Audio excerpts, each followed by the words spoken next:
नमस्कार, एक बार फिर से मैं आप सभी के सामने उपस्थित हूं बेहद महत्वपूर्ण टॉपिक के साथ।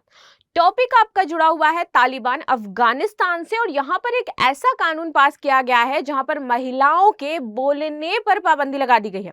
And this is really very shocking news. आप देखिए, एक कहावत कही जाती है कि जहां पर 4 महिलाएं होंगी ना, वहां पर बात कभी बंद नहीं होगी, क्योंकि वो बोलती ही रहती है। लेकिन तालिबान ने इसको अपने धर्म से जोड़ करके, सो कॉल्ड इस्लामिक धर्म से जोड़ करके बोला है कि हम चाहते हैं कि बुराइयों का क्या हो जाए, सफाया हो जाए, और एक अच्छा स्वच्छ समाज जो है वो अफगानिस्तान में स्थापित हो। इसलिए हम ये कानून पास कर रहे हैं। उन्होंने कानून पास किया, और जहां पर ये कहा गया है कि महिलाएं अब सार्वजनिक स्थल पर बात नहीं कर सकती हैं, बोल नहीं सकती हैं, और साथ ही साथ अपना चेहरा पूरी तरीके से ढक करके रखेंगी।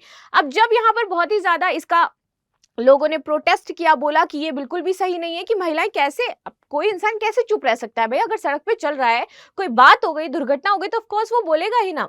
तो उनका कहना है कि जो महिलाओं की आवाज होती है ना, वो अंतरंग होती है और वो किसी और को नहीं सुननी चाहिए। इट मींस वहां पर सिंगिंग पर, हर एक चीज पर रोक लगा दी गई है। साथ ही साथ एक और शॉकिंग चीज यहाँ पर ये है कि जो 6 साल की लड़कियां हैं, 6 साल से जो ऊपर लड़कियां हो गई हो, उनको स्कूल जाने पर रोक लगा दी गई है, पाबंदी लगा दी गई। ये कौन सा कानून है, कौन सा इस्लाम है? लिटरली मतलब मैं समझ नहीं पा रही हूँ किस इस्लाम में ये कहा गया है कि भाई आप 6 साल की लड़की को स्कूल जाने से रोक दीजिए, आप महिला को बोलने से रोक दीजिए।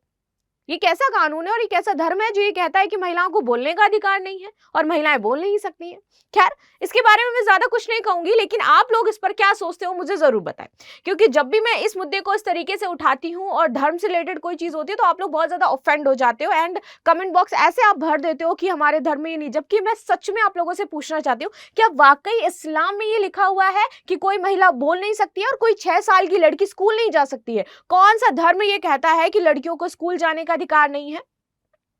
हर धर्म की कोई ना कोई अपनी एक बुराई होती है, लेकिन इस्लाम धर्म की बात की जाए तो यहाँ पर कुछ चीजें इंपोज करी जाती हैं जबरदस्ती, क्योंकि इस्लाम को मुझे लगता है कि बहुत अच्छे से एलैबोरेट नहीं किया गया है। तो हर धर्म गुरु, हर नेता जो होता है अपनी तरीके से उसको एलैबोरेट कर देता है और उसके नए कायदे, नियम, जो कानून है वो बना देता है। जितना मुझे समझ में आता है कि इस्लाम में महिलाओं को ये बोला गया है कि वो बहुत ही कि कायदे में उनको रहना चाहिए, अच्छे में रहना चाहिए, दायरे में रहना चाहिए, लेकिन वहां पर उनका दायरा डिसाइड नहीं किया गया है कि दायरा क्या है।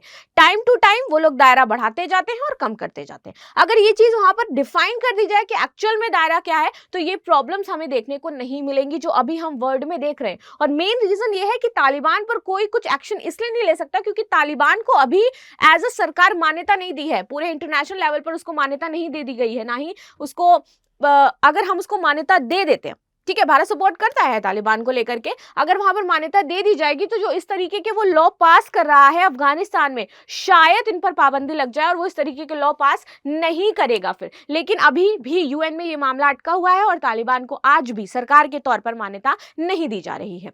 चलो आगे देख लेते हैं अब क्या इंपॉर्टेंट चीजें हैं इस टॉपिक में। मेरा नाम है प्राची मिश्रा और संस्कृति आईएएस के इस प्लेटफॉर्म पर आप सभी का स्वागत है। डिटेल में एनालिसिस करेंगे। The Taliban publish voice laws that ban women's voices and bare faces in the public and which is very ridiculous literally। आगे देखते हैं। अफगानिस्तान ने तालिबान शासकों के नए कानूनों के तहत सार्वजनिक रूप से महिलाओं के बोलने पर प्रतिबंध लगा दिया है। नए कानूनों के तहत महिलाओं को अब अपना चेहरा ढककर रखना होगा और कानून का पालन नहीं करने पर उनको चेतावनी, गिरफ्तारी जैसे दंड दिए जाएंगे। अभी हाल ही में एक न्यूज थी, एक महिला ने जो अपना हिजाब है वो नहीं पहना था और उसको गोली मारकर उसकी हत्या कर दी गई। क्योंकि उसने हिजाब नहीं पहना था। ठीक है, ये धर्म कहता है कि अगर कोई महिला हिजाब नहीं पहने तो अब उसको गोली मार करके उसकी हत्या कर दीजिए। कैसा धर्म है भाई? चलो आगे बात कर लेते हैं। सरकार के प्रवक्ताओं ने बताया कि सर्वोच्च नेता हिबतुल्लाह अखुंदाजा द्वारा अनुमानित किए जाने के बाद बुधवार को ये आपका जो कानून है वो जारी किया गया है। तालिबान ने 2021 में सत्ता हथियाने के बाद सद्गुण के प्रचार और बुराई की रोकथाम के लिए एक मंत्रालय स्थापित किया था और इसी मंत्रालय द्वारा ये आपका कानून लागू किया गया है। चलो आगे देख लेते हैं इसके प्रमुख बिंदु क्या रहने वाले हैं। उन्होंने बताया कि अपने बुरे और बुरे कर्मों से जुड़े कानून प्रकाशित किए हैं उन्होंने इसी मंत्रालय के तहत, जो आपका मंत्रालय बनाया है। इसमें सार्वजनिक परिवहन, संगीत, शेविंग, उत्सव जैसे रोजमर्रा के जीवन के जो पहलू होते हैं इनको कवर किया गया है और इनको रेगुलेट किया गया है। मतलब एक महिला ना तो गाना गा सकती है क्योंकि वो उसकी क्या है, अंतरंग वॉइस, वो उसकी आवाज है। मतलब आप समझ सकते हो कि 21st सेंचुरी में हम जी रहे हैं। और ये बहुत डीप में जाकर के इस बात को सोचना, जहां पर महिलाओं के अधिकारों की बात की जा रही है, जहां पर महिलाओं की आवाज को बुलंद करने की बात की जा रही है, जहां पर हर एक सेक्टर में हम चाहते हैं कि महिलाओं की भागीदारी बढ़े, वहीं एक अफगानिस्तान और वहीं एक तालिबान जो कि कहता है कि हम इस्लाम धर्म का पालन करते हैं, सो कॉल्ड इस्लाम धर्म का पालन करते हैं, वो महिलाओं की आवाज को बंद कर रहा है, दबा रहा है। कैसी 21st सेंचुरी में हम जी रहे हैं। एक जगह हमारे पास यूनाइटेड नेशन है जो हर एक चीज को रेगुलेट करता है, जो चीजें होती है उनको देखता है, कहाँ पे मानवाधिकारों का उल्लंघन हो रहा है, इन सारी चीजों को रेगुलेट करता है। लेकिन जब तालिबान ऐसी चीजें कर रहा है तो हर एक देश, हर एक सरकार जो है वो बेबस है, कुछ कर ही नहीं सकती है। क्यों? क्योंकि हम उसको मान्यता भी तो नहीं दे रहे हैं, हम उसे रेगुलेट ही नहीं कर सकते हैं। अगर हम मान्यता देंगे तो भी दिक्कत है, नहीं दे रहे हैं तो इस तरीके की हम न्यूज़ देख रहे हैं। चलो आगे बात कर लेते हैं। वैसे इसका कुछ आप लोगों को लगता है कि वाकई अगर इसका कुछ बहुत अच्छी तरीके से इसको रेगुलेट किया जा सके या इसको कोई तोड़ निकाला जा सके, कैसे इसको खत्म किया जा सकता है या कैसे रेगुलेट किया जा सकता है, तो मुझे अवश्य बताइएगा। आगे बात करते हैं। ये कानून एसोसिएटेड प्रेस द्वारा देखे गए पृष्ठ 114 और 35 लेखों वाले दस्तावेज में बताए गए हैं। मंत्रालय के प्रवक्ता मौलवी अब्दुल गफ्फार फारूक ने गुरुवार को कहा कि इंशाअल्लाह हम आपको भरोसा दिलाते हैं कि यह इस्लामी कानून अच्छे कर्मों को बढ़ावा देने, ये अच्छा कर्म है, महिलाओं को ना बोलने देना is a very good deed, ठीक है, अच्छे कर्मों को बढ़ावा देने और बुरे कर्मों को खत्म करने में बहुत मददगार होगा। चलो, मुझे नहीं लगता कि कोई भी धर्म ऐसा कहता है कि इस तरीके की चीजें आप करिए। इस्लाम धर्म वाकई बहुत अच्छा धर्म है। अगर इसको आप सच में पढ़ो ना, हमारे पास आज भी जो मॉन्यूमेंट्स हैं इंडिया में आप देख रहे हो, वो आप देखिए कि मुगल काल के दौरान बहुत अच्छे अच्छे मॉन्यूमेंट्स बनाए गए हैं, बहुत अच्छी अच्छी चीजें बनाई गई हैं, बहुत अच्छी अच्छी आर्किटेक्चरी जो आपने देखी। ठीक है, हम जोधा अकबर की कहानी सुनते हैं, बहुत फैंटेसी वाली कहानी हमें लगती है ना कि ऐसा होना चाहिए। जब हम टीवी पे देखते तो हमें लगता है यार ऐसा होना चाहिए, लेकिन आप उस सिचुएशन को उस टाइम इमेजिन करिए कि क्या सिचुएशन रही होगी।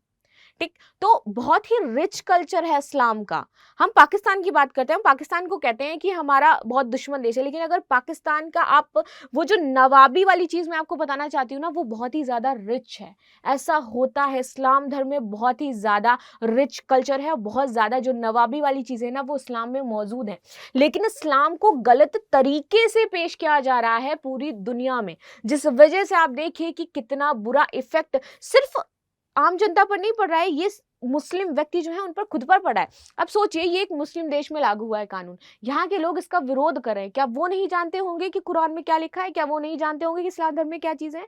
तो आप खुद सोचिए, जब खुद मुस्लिम व्यक्ति इसका विरोध कर रहा है, वो खुद ये कह रहा है कि ये चीजें सही नहीं है, यानी कि कुरान को हम क्या कर रहे हैं, धर्म को हम क्या करें, एक मोहरा बना रहे हैं अपने आप को सेटिस्फाई करने के लिए। लोग क्या करते हैं, पुराने एंशिएंट टाइम में आप देखिए, जो भी पंडित थे, हम कहते हैं ना पंडित होते थे, वो कहते थे कि अगर शूद्र बगल से भी निकल जाए तो आपको नहा लेना चाहिए, क्योंकि वो क्या चाहते थे, अपना वर्चस्व स्थापित करना चाहते थे। तो यहाँ पर तालिबान अपना वर्चस्व स्थापित करना चाहता है और उसके लिए वो सहारा किसका ले रहा है? धर्म का सहारा ले रहा है, जबकि धर्म में ऐसी बातें कहीं नहीं गई। ठीक, चलो आगे आते हैं। जीवित व्यक्तियों की तस्वीरों के प्रकाशन पर यहां पर प्रतिबंध लगा दिया गया है। जीवित व्यक्तियों की तस्वीरों के प्रकाशन पर भी प्रतिबंध लगाया गया है। संगीत बजाने, अकेली महिला के अकेले यात्रा करने, उन पुरुषों और महिलाओं से मिलने जुलने पर प्रतिबंध लगा दिया गया है जो एक दूसरे को नहीं जानते हैं। यानी कि आप संगीत नहीं बजा सकते, आप अकेले कहीं नहीं जा सकती हैं और आप किसी अननोन पर्सन से बात नहीं कर सकती हैं। चलिए, कानून मंत्रालय को व्यक्तिगत आचरण को विनियमित करने में अग्रिम पंक्ति में रखने का यहाँ पर अधिकार दे दिया गया है। चलो आ जाते हैं। अगर प्रवर्तक आरोप लगाते हैं कि अफगानों ने कानून तोड़ा है, यानी कि जो अफगानिस्तान में लोग रह रहे हैं और उन्होंने कानून तोड़ा है, तो वो चेतावनी या फिर गिरफ्तारी जैसी सजाएं भी दे सकते हैं इस कानून को, यदि वो तोड़ते हैं तो। आगे बात करते हैं। उल्लेखनीय है कि तालिबान ने पहले ही महिलाओं को जिम और पार्कों का उपयोग करने के लिए प्रतिबंधित कर दिया था और 6ठी कक्षा से ऊपर की लड़कियों को स्कूल जाने से रोक दिया था। इनसे पिछले साल भौं को आकार देने जैसी कथित रूप से गैर इस्लामिक सेवाएं के लिए ब्यूटी सैलून को बंद करने का भी आदेश दे दिया गया था। यानी कि जो महिलाएं वहां पर निवास कर रही हैं वो अपनी थ्रेडिंग्स नहीं बनवा सकती हैं, वो ब्यूटी जो सैलून्स हैं उनका यूज नहीं कर सकती हैं। महिलाओं पर और नए कानून क्या है देख लेते हैं। नए अफगान वॉइस कानून का अनुच्छेद 13 महिलाओं से संबंधित है। इसमें कहा गया है कि महिलाओं के लिए सार्वजनिक स्थानों पर हर समय अपने शरीर को ढकना अनिवार्य है, यानी कि वो पूरे टाइम ऊपर से लेकर के नीचे तक ढके ढकी रहेंगी। प्रलोभन से बचने और दूसरों को लुभाने के लिए चेहरा ढकना जरूरी है। और यहाँ पर ये मानते हैं, ये कहा गया है कि भाई महिलाएं जो है वो क्या कर रही हैं, प्रलोभित कर रही हैं किसी व्यक्ति को, ठीक है। तो इसलिए यदि हम उनको ढक देंगे तो वो क्या है, प्रलोभन नहीं दिखा पाएंगे और उससे लोग प्रभावित नहीं होंगे। चलो आगे देखते हैं। कपड़े पतले, तंग और छोटे नहीं होने चाहिए, ऐसा कहा गया है। और महिलाओं को गैर मुस्लिम पुरुषों और महिलाओं के सामने खुद को ढकना अनिवार्य है। और जो गैर मुस्लिम पुरुष हैं उनके सामने आपको पूरा खुद को ढक के रखना पड़ेगा, ठीक है तो लेकिन पुरुष ही ना। यहाँ पर ये मुझे समझ नहीं आता है कि ये जो कैटेगराइज चीजें, गैर मुस्लिम, अरे है तो वो पुरुष ही, चाहे वो गैर मुस्लिम हो, और मुस्लिम जो है वो भी पुरुष ही है। सेम मेंटालिटी होगी दोनों की और सेम थिंकिंग होगी दोनों की, कोई डिफरेंस नहीं होगा। जो एक मुस्लिम लड़का सोच रहा होगा वही एक हिंदू लड़का सोचेगा, वही एक ईसाई लड़का सोचेगा, वही एक सिख लड़का सोचेगा। और आप देख लो किसी को बीच में खड़ा करके, चारों के सेम मत आने वाले हैं। चलो आगे बात करते हैं। महिलाओं के सामने खुद को ढकना अनिवार्य है ताकि वे भ्रष्ट होने से बचे। तो यहाँ पर भ्रष्ट कौन हो रहा है, महिला भ्रष्ट हो रही है, ये पॉइंट समझना। यानी कि हम हर टाइम ये क्यों कहते हैं कि महिला ऐसी हो रही है, महिला वैसी हो रही है, महिला को ढक, हम सामने वाले को क्यों नहीं कहते कि भाई आप अपनी अपनी थिंकिंग, अपनी सोच बदलिए, ठीक है। मेरे को भी पता है कमेंट्स में आप सब लोग, मेनी ऑफ टाइम्स ऐसा कहा जाता है, मतलब आप लोग के कमेंट्स पर्सनली मैं रीड करती हूँ, हर एक कमेंट चाहे वो अच्छा और बुरा पढ़ती हूँ। और जब कल मैंने एक वीडियो बनाया रेप केसेस को लेकर के कि भारत में एंटी रेप लॉ लागू होना चाहिए, तो वहां पर कुछ कमेंट्स ऐसे थे जहां पे ये बोला जा रहा था कि जो 80% रेप केसेस हैं वो फेक होते हैं। माना मैंने कि रेप केसेस आपके कुछ फेक होते हैं, लेकिन आप ऐसा कैसे कह सकते हो, एक सेंसिटिव मुद्दे पर जब बात की जा रही है कि यहाँ पर रेप केसेस को संबंधित, हमें आज देखो डेली न्यूज आ रही है कि यहाँ रेप हो रहे हैं, यहाँ रेप हो रहे हैं, यहाँ रेप हो रहे हैं। अब वहां पर उस टाइम आप ये लिख रहे हो कि रेप केसेस फेक होते हैं, यानी कि आपका मेंटल से उस टाइम ये बता रहा है कि आप चीजों को मानने के लिए तैयार ही नहीं है। और अगर हम यूपीएससी की प्रिपरेशन करें तो हमें अपने माइंड को हमेशा न्यूट्रल रखना होता है, हमें हर एक एक्सपेक्ट देखना होता है, अच्छा और बुरा। जैसे अभी हम इस्लाम धर्म की एक बुरी एक्सपेक्ट को देख रहे हैं, लेकिन हम उसके अच्छे एक्सपेक्ट्स को यहाँ पर डिनाई नहीं कर सकते हैं। यहाँ पर इस्लाम को गलत तरीके से लोग क्या कर रहे हैं, स्प्रेड कर रहे हैं, गलत तरीके से उसको क्या है एक्सप्लेन किया जा रहा है, लेकिन कोई धर्म ऐसा नहीं कहता कि आप ऐसा करिए, ठीक। तो ये सारे पॉइंट्स हमारे माइंड में हमेशा होने चाहिए। चलो आगे बात करते हैं। इसके अलावा एक महिला की आवाज को अंतरंग माना जाता है और इसलिए उसे सार्वजनिक रूप से गाते, सुनाते या पढ़ते हुए नहीं सुना जाना चाहिए। महिलाओं के लिए उन पुरुषों को देखना भी वर्जित है, चलो, जिनसे उनका रक्त या विवाह का रिश्ता नहीं है। और इसके विपरीत अनुच्छेद 17 जीवित प्राणियों की छवियों के प्रकाशन पर प्रतिबंध लगा देता है, यानी कि जो लोग इस तरीके से फोटो वगैरह खिंचवा रहे हैं, टीवी पे आ रहे हैं, नहीं आ सकते, जो पहले से ही कमजोर अफगान मीडिया परिदृश्य को खतरे में डालता है। बुराई को खत्म करने के लिए इस्लामी कानून है, उन्होंने बोला है, वेबसाइट में लिखा है कि हम सद्गुणों को बढ़ावा देंगे, मुस्लिमों के चरित्र और व्यवहार को इस्लामी कानून के अनुरूप बनाना होगा और महिलाओं के हिजाब पहनने के लिए यहाँ पर प्रोत्साहित करना होगा। लोगों को इस्लाम के 5 स्तंभों का पालन करने के लिए यहाँ पर आमंत्रित किया गया है, जिसमें से एक ये भी स्तंभ है। इनमें यह भी कहा गया है कि बुराई को खत्म करने में लोगों को इस्लामी कानून द्वारा निषिद्ध काम रोकना शामिल है। जो निषिद्ध काम वो करते हैं उसमें बना किया गया है हमारी कुरान में, तो वो हमें रोकना है कि लोग ऐसा ना करें। चलो आगे आते हैं। अफगानिस्तान में भय और धमकी का माहौल है। 2021 में आप देखो कि अमेरिका ने जब से अपने सैनिक वहां से बुलाए हैं, तब से वहां पर स्थिति बहुत ही बेकार हो चुकी है। रोज हम कोई ना कोई चीजें, कोई ना कोई न्यूज तालिबान, अफगानिस्तान और अमेरिका को लेकर के देखते रहते हैं। जब तक अमेरिका ने वहां पर अपने सैनिक, अपने शासन बना करके रखा था, तब तक स्थिति वहां पर थोड़ी बहुत ठीक थी। लेकिन जब से वहां पर हमला किया गया, अमेरिका ने अपने सैनिक वापस बुला लिए, तब से वहां पर स्थिति बहुत ही बुरी हो चुकी है।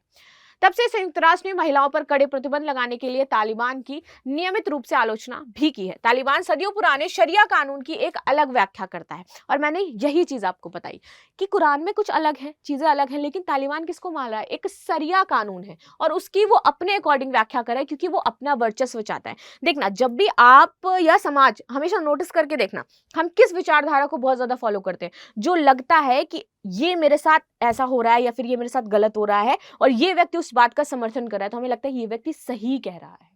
जब हम चाहते हैं हमें अपना वर्चस्व स्थापित करना है, मोस्ट ऑफ द टाइम हम अपने धर्म का सहारा लेते हैं, क्योंकि लोगों को पता है कि ये बहुत सेंसिटिव टॉपिक है, लोगों को पता है ये उनके अंदर तक दिल में घुसा हुआ है। अगर इस मुद्दे को हम उठाएंगे ना, तो हम लोगों से जल्दी कनेक्ट हो जाएंगे।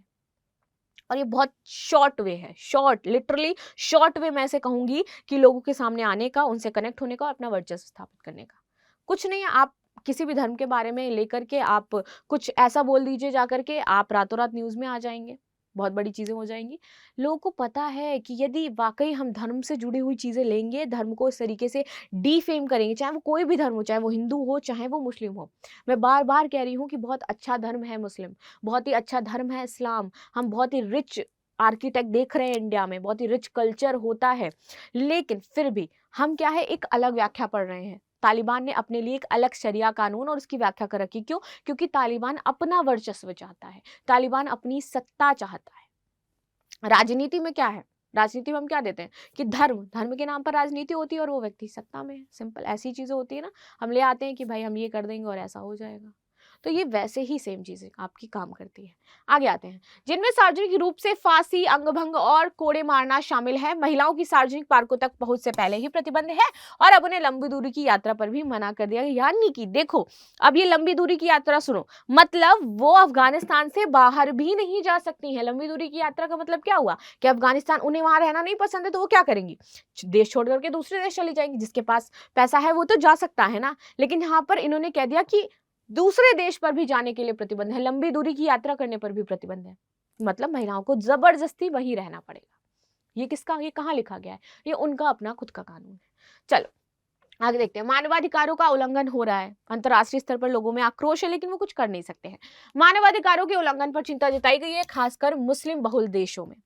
ठीक है, पिछले महीने संयुक्त राष्ट्र की एक रिपोर्ट में कहा गया था कि दुराचार की रोकथाम के लिए मंत्रालय आदेशों और उन्हें लागू करने और इस्तेमाल किए जाने वाले तरीकों के माध्यम से अफगानिस्तानियों के बीच भय और धमकी का माहौल ऑफकोर्स बना हुआ है। इसमें कहा गया है कि मंत्रालय की भूमिका सार्वजनिक जीवन के अन्य क्षेत्रों में भी फैल रही है, जिसमें मीडिया निगरानी और नशीली दवाओं की लत को खत्म करना शामिल है। अफगानिस्तान में संयुक्त राष्ट्र मिशन में मानवाधिकार सेवा के जो प्रमुख हैं, फियोना फ्रेजर, इन्होंने बोला कि रिपोर्ट में रेखांकित उनके मुद्दों को देखते हुए वास्तविक अधिकारियों द्वारा व्यक्त की गई स्थिति की यह निगरानी बढ़ती जाएगी और इसका विस्तार होगा। सभी अफगानों, विशेषकर महिलाओं और लड़कियों के लिए ये चिंता का विषय है। और उन्होंने कह दिया है भाई, जो आपके संयुक्त राष्ट्र मिशन के जो हेड है, उनका कहना है कि ये चीजें अभी यहाँ रुकने नहीं वाली हैं, ये अभी बहुत ज्यादा स्प्रेड होने वाली है।